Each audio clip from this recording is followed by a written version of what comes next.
Philippines may be ahead of the region in renewable and sustainable energy, but Energy Secretary Alfonso Cusi reveals the country's competitiveness is taking a blow because of that commitment. As Juan de Guzman tells us, Cusi fears the Senate's proposed coal tax will make things even worse.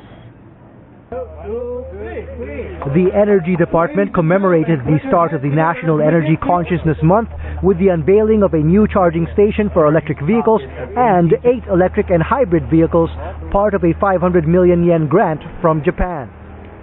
You won't want to fill up your battery at a charging station because that will take 6.5 hours. What you're going to do is you're going to top up for 15 to 30 minutes, and that will get you 20 kilometers on the road. Cusi says they don't expect a deluge of electric vehicles next year as consumers wait for better or more affordable technology, but they hope to get ahead of demand. They will soon come out with a policy which will require gas stations along NLEX and SLEX and in highly urbanized areas like Metro Manila to put up their own charging stations.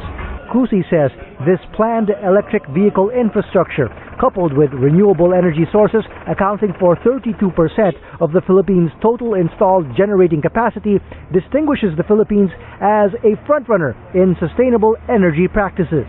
We are ahead in renewable energy development. Sana naman magkaroon din ng pananaw na yung mga industries would prefer to locate in countries na malinis yung source of energy. But Cusi laments there is a cost to this success. Nakuha natin. Mas mataas yung presyo natin. Masyadong naging uncompetitive tayo in our region. Cusi fears the planned coal tax will make power costs in the Philippines even more uncompetitive. Local industry leaders feel the same. The excise tax of continuously increasing every year automatically will bump up our electricity costs. This is something that both local businessmen and foreign investors would be concerned. We would lose out on our competitiveness.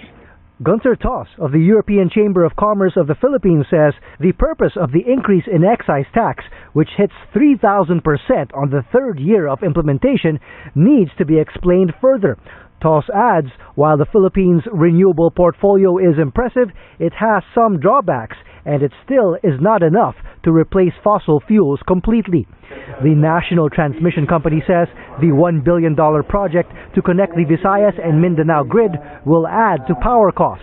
We made approximation of the impact, and it could be around 11 centavos per kilowatt.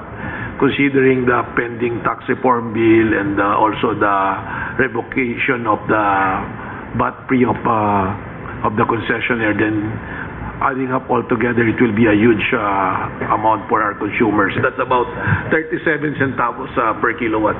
The numbers, however, are still estimates, and the impact of tax reform itself is still dependent on the results of the bicameral conference. Warren de Guzman, ABS-CBN News.